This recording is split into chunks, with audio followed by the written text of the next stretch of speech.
What's up, guys? J&J Reviews here, back with a spoiler review from one of the year's most highly anticipated movies by us and by Star Wars fans around the world, Rogue One, a Star Wars story.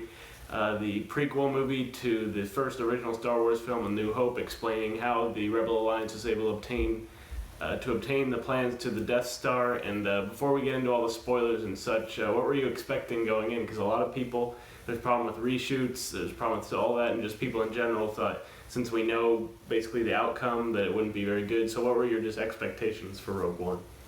Well, it was kind of interesting because obviously when The Force Awakens came out, I was counting down the days, the months. I was super excited.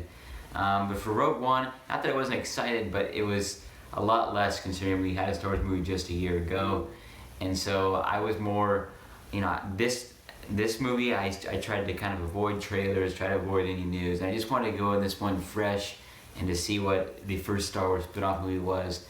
And I think it really benefited me because I was not only surprised at some moments I think people weren't, and I had a great time, so yeah.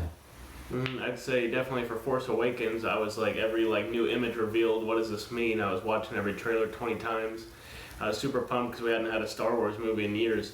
For this one, I definitely, I think I expected this movie. I thought it was going to be better just because it wasn't going to be a repeat of a Star Wars movie like Force Awakens was, even though I liked it a lot.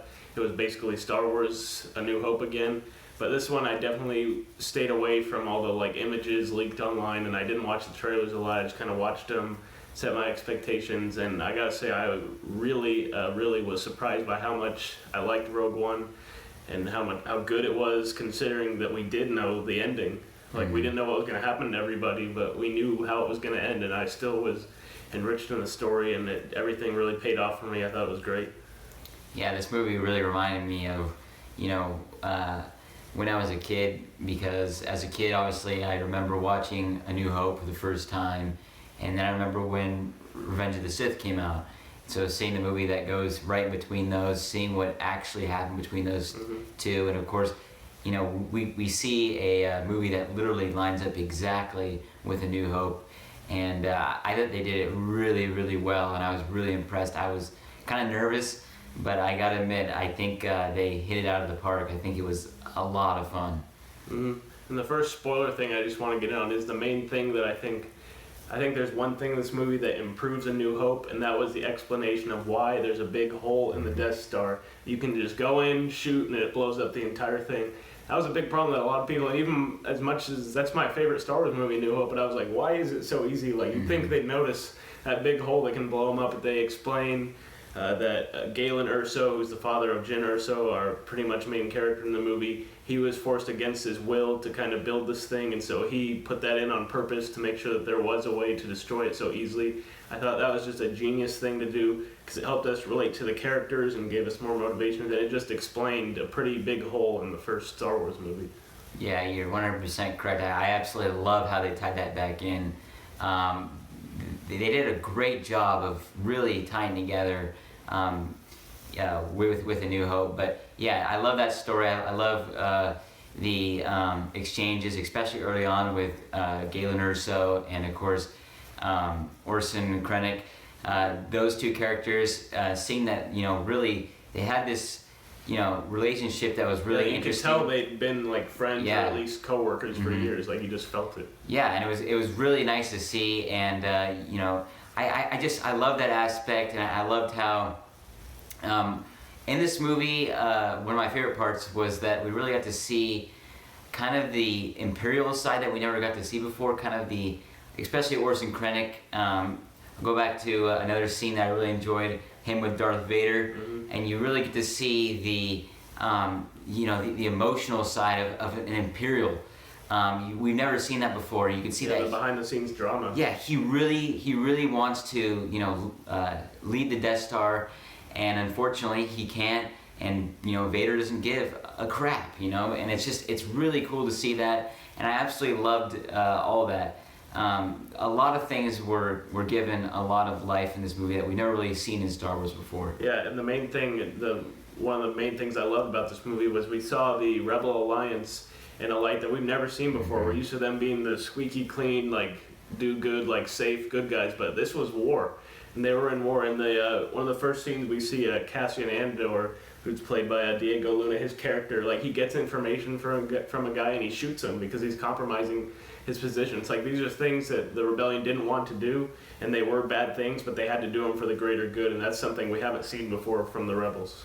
Yeah, I totally agree. I think, and plus, we also get to see kind of in the early part of this rebellion, because it is still fairly early until we even get to the Galactic Civil War and all this stuff. And so, kind of seeing that both sides are kind of feeling each other out. You got, the Empire, roaming around these different planets, and then obviously you got the rebellion kind of still in the shadows, kind of still doing some undercover stuff, as you said, and. So that was also cool to see, especially on the planet Jeddah, down, in the middle of the streets. Yeah, I thought that was really cool. And one moment I also thought was a great thing that they brought back was the guy from the cantina in A New Hope, the guy that they run into. Yes. I loved that. I mean, there's just so many of these little moments that they brought back that were almost more nostalgic to hardcore Star Wars fans and what The Force Awakens brought last year. So I thought that was just great. It had so many of those great moments, and really, it made me just even more just involved in this movie. I really liked it. Yeah, that scene on Jeddah was like awesome. Like I loved that whole scene. I loved how this because it was a war movie, kind of, and Gareth Edwards did a nice job. There was like grounded like action scenes. Like it wasn't just all space battles and all that. The grounded action scenes were, I think, some of the best action we've had in a Star Wars movie, because they were so real. There was no lightsabers. It was just like real action in the Star Wars universe that you know and love. And I just thought he did a great job with it. And then also just getting into the characters, because Star Wars known, we all love it for the characters. I thought Jen Erso, what's her name, Felicity Jones, I thought she did a great job, because she's our first protagonist who doesn't question who she is throughout the whole movie and find out that her dad's like Darth Vader or something. And because she knows who she is, and she has to kind of come to terms with that, because she's not all for the rebellion right away. She's just a survivor, and I thought it was interesting having that kind of character leading this movie, and I thought she was great. Yeah, really, at first I thought she was a very bland character, but until that scene when she sees the transmission with her father, I think that was awesome. And then you really get to see it. After that scene happened, that scene broke down her walls. Like she put up a tough front. After that scene, you saw the real her. Yeah, and then she started to really blossom to a great character, and I loved it. I think you're exactly right. She was a memorable Star Wars character, but not overbearing in this movie either, which was interesting. I thought she might have been a little bit more of a key person, but really this was a team effort in this movie, and so I liked that as well. And also then Cassian Andor, played by Diego Luna. I was kind of worried about his character for a while, that he was just going to be like a faceless, like forgettable character. But by the time he had a scene where he kind of like lashed out and said that he's been in this since he was 6 years old or something, and that he's sacrificed too. I just thought he was a really strong, like silent type character that just led the way the whole time. I did end up feeling for his character, because he was just in the fight. Like he believed so much in the rebellion that everything he did was geared around the cause. He did some bad things, but he really believed in the rebellion. I thought he was a great character to follow. Oh yeah, I mean, you bought it right from the beginning, yeah, he really was the typical rebel, and it was really fun to see him and Jyn Erso later on in the movie as well, when they're going and actually stealing the plans or whatever, and that was a great part as well. But yeah, I agree. I think he was a good character, and again, not overbearing, but another really solid character that I thought was good. Yeah, then the comic relief of this film was K2SO, who's voiced by Alan Tudyk.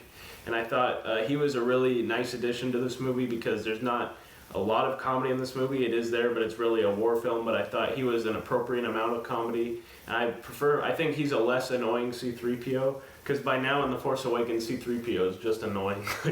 It's good to have him in all the movies. He's in this movie too, him and R2-D2's little cameo. It's good to have him there, but he's just annoying after a while. I thought K2SO, he had some funny lines. He was just honest. He said whatever was on his mind. And he even had a character arc towards the end where he was still giving again towards the cause. So I thought he was a nice character to have.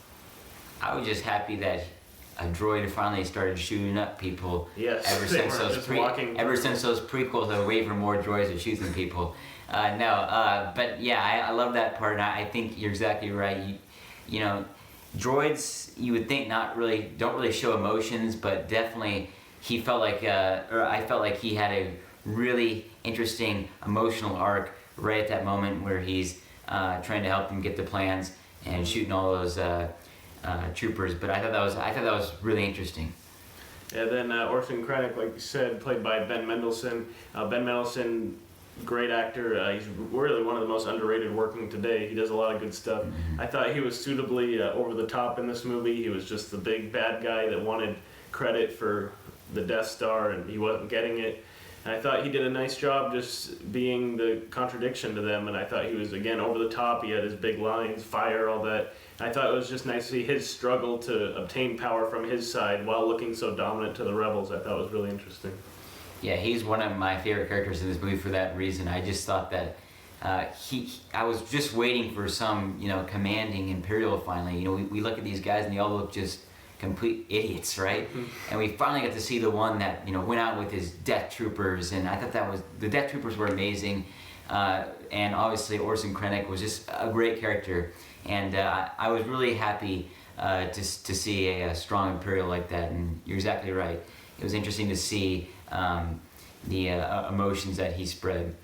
Another character I wanted to briefly mention was Donnie Yen's character, Shimwet Imi or something, hard to pronounce, but he was a real badass. He was kind of force sensitive, and he has a great line throughout the movie, I am one with the Force and the Force is with me. And he's just a really fun character. He's a voice of reason with the group. He's just fun to follow along with. Not a, again, overbearing character, and he's not the main character, but he's a fun addition. I think he was needed for the team. Yeah, I definitely the closest to lightsaber battle besides Darth Vader moment that we had. So, I loved it. I loved when he was smashing stormtroopers. And again, I like the wisdom that he brought, and it was a lot of fun. Yeah, and then moving on to some of the not real characters we had in the movie, the CGI characters. They decided to bring back Peter Cushing's Grand Moff Tarkin in this movie. Peter Cushing's been dead since 1994, and he's in this movie completely CGI. And when he's first introduced, he has his back to the screen, and you see his reflection in the wall, and I thought, this is perfect. Like, if they leave it like this is a great way to honor him, because he needs to be in this movie. But then he turns around, and it turns out he's in a very good majority of this movie, walking and talking. And I can't tell you a word he said in this movie, because all I saw was a person that's not real walking around the screen, and I couldn't take it seriously. Yeah, hardcore Star Wars fans I think will have a little bit of an issue with that, just knowing it. If you know he's dead and you just see him, you're just like, this isn't real. Mm-hmm. Yeah, but overall though, you still got to admit that the CGI was pretty well good. done. I mean, the fact that they're able to recreate an entire person in like 20 years, we should not be able to tell. Yeah. So still, I was very excited to have him in this movie because of how iconic a character and how we needed him in this movie because he's such an iconic character. So I was really happy that they did bring him back. But it is hard to get away from that fact. But then again, let's just be happy that he was in the movie. Then the next one that didn't need to be in the movie but was just kind of a fun thing at the end, they threw in Princess Leia receiving the plans and saying, this gives us hope, pretty much. And again, she looked more fake than him because it was just a really quick shot. They kind of rushed through that scene because I think they knew that it didn't look good. They just wanted to kind of show us her and get it out of there. I thought, again, not really needed to have a completely CGI Princess Leia, but nice to have her again in the movie, and it just was a quick little thing at the end, so it didn't bother me as much just because it was kind of in and out, and it came on the heels of the best 45 minutes ever. Yeah, it came out as a definite surprise. When you're in the theater and you see it the first time, it's like, whoa, I didn't expect that to happen. I didn't expect to even see her face, but we ended up doing it. And yeah, it wasn't perfect, but then again, at least we got to see it, and I'm really happy that they did end up taking that chance and doing it. I think it'll make a lot of Star Wars fans happy to at least see that moment.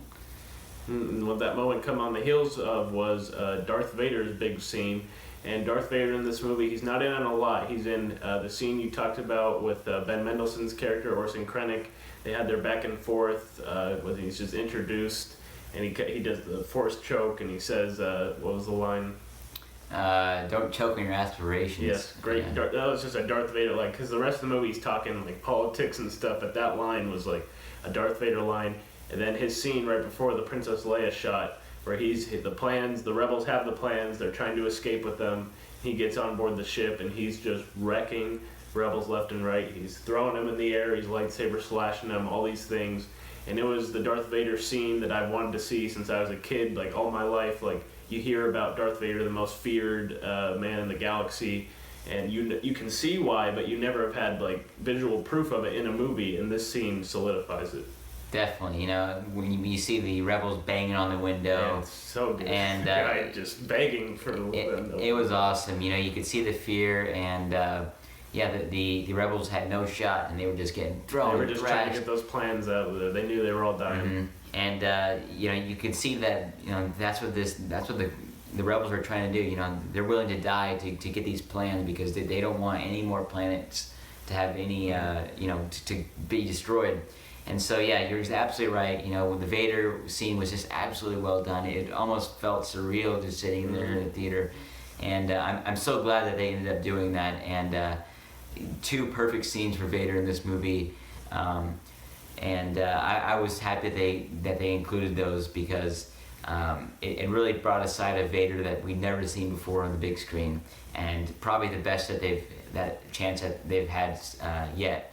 To do that, so I'm really happy that they ended up doing it. Yeah, and again, it's another thing that ties into A New Hope, because at the end of The New Hope, he's like angry when you first come on screen. He's like, where are those plans? Like, he's mad, and now you get to see why, because he just went through, he killed like 20 people, and the plans just got away from him. So again, another thing that ties really well into A New Hope. Definitely. And then just getting into kind of the structure of this movie, which is what some people have a problem with. You have the first act, where you get introduced to Jyn Erso as a kid with Galen Erso and his interaction with Orson Krennic. And then that's pretty much the first act, setting up all our characters. Then the second act, which admittedly is a little slow. That's where people have some problems. They're just kind of still setting into motion how they're exactly going to go get these plans, and if they believe in these plans are actually real. But then you get into the third act, which is just awesome. So what do you think of the pacing? Yeah, the pacing, I love the first act a lot. I love how they opened it up with Galen Erso and Orson Krennic's characters, you know, having this interaction with one another. I loved how they did that. And of course the Death Troopers, just seeing them, you know, going through the grassy plains. And then of course you had, you know, little Jyn Erso hiding, and I love that, how they set it all up. It shows that the Ersos were, you know, always against the Imperials. They were always, you know, technically rebelling, and Galen Erso obviously, you know, doing his best to keep his distance from the Empire, but they come and find him. But yeah, super well done in that first act. The second act, yeah, it is a little bit slow, and I think that is a common complaint by many people who have seen this movie. But as you said, it is necessary setup, and you can't expect everything to be, you know, just action. I hate when they do that. I like when they actually make it realistic, and it really was realistic in that aspect. And then the final act, you're completely right. I love the final act of this movie.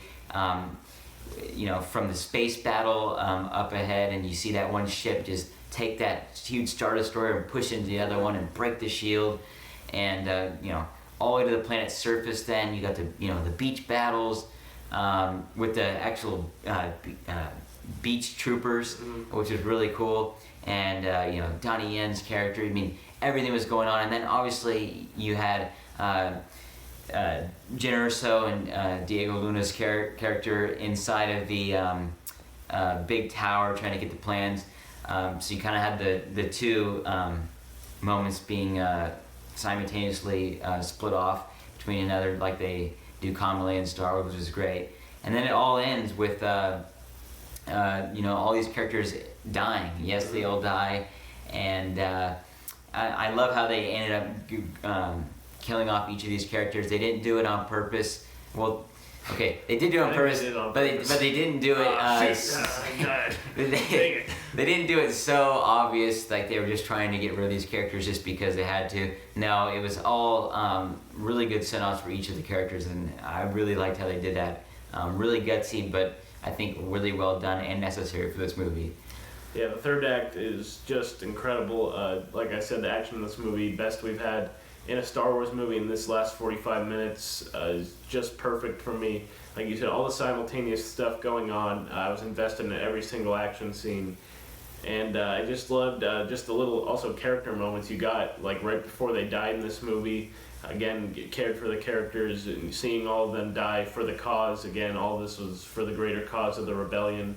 And I think the second act, well, again, it was slow. I thought it really set up Jen Erso as to her complete transition from just being a survival, like don't care about the rebellion, doing my thing. And that second act just turned her completely when she receives the hologram from her father, explaining it to her, just everything she goes through with the whole rebellion not believing her and not caring. And so she goes on her own, takes this team to go get the plans. Just it completely turns her, and so then by the final act she's all in and you're all in with her. And I think it was just, again, last 45 minutes, so you almost forget any complaints you had with the movie, just based when you're walking out of theater. I was just on a high. I was just like on another world, walking on clouds.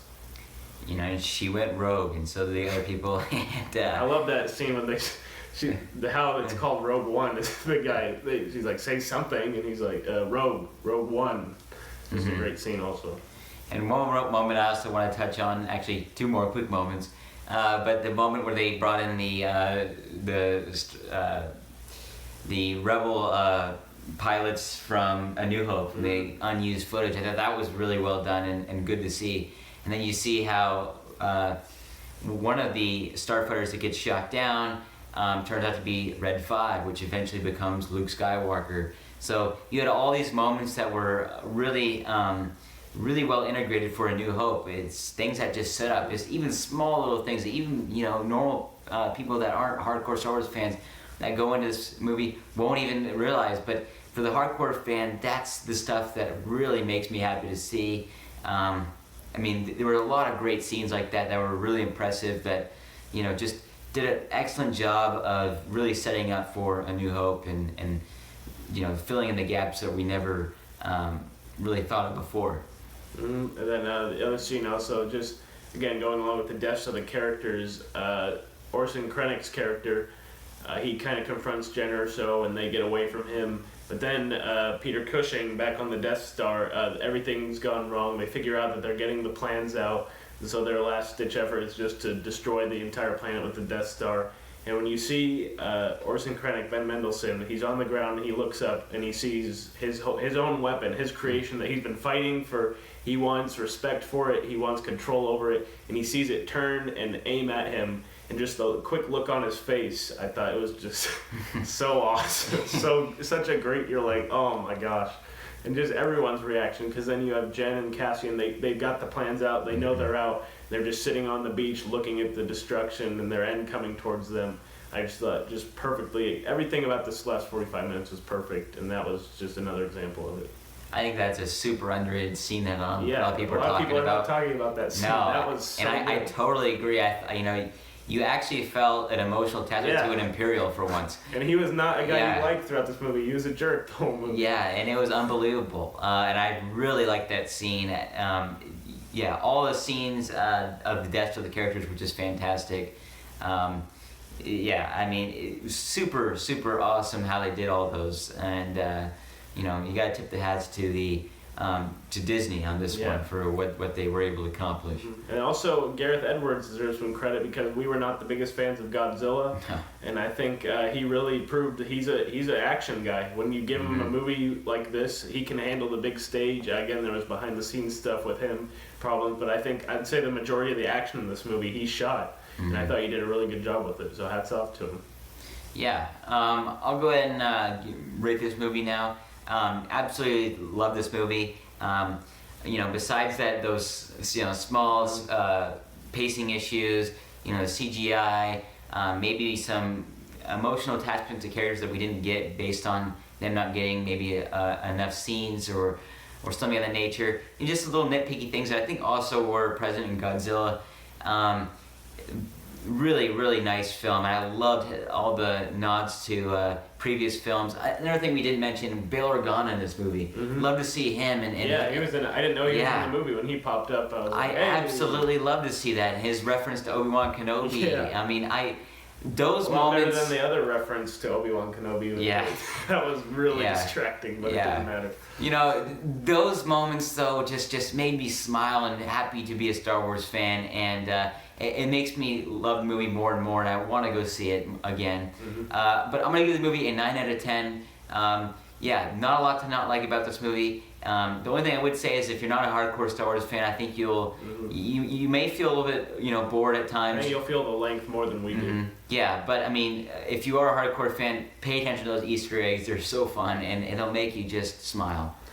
Yeah, overall for me too, again, I agree. If you're not a super hardcore Star Wars fan, like looking for the Easter eggs and wanting to get attached to the characters because you know what it leads to, I think the pacing will annoy you a little more in like all the little references and stuff you won't get, so you'll just kind of have some dry spells in this movie. But I still think it's a very, again, well shot, acted, just directed movie. The action scenes are great, so I think it's still very enjoyable. Also giving it a 9 out of 10.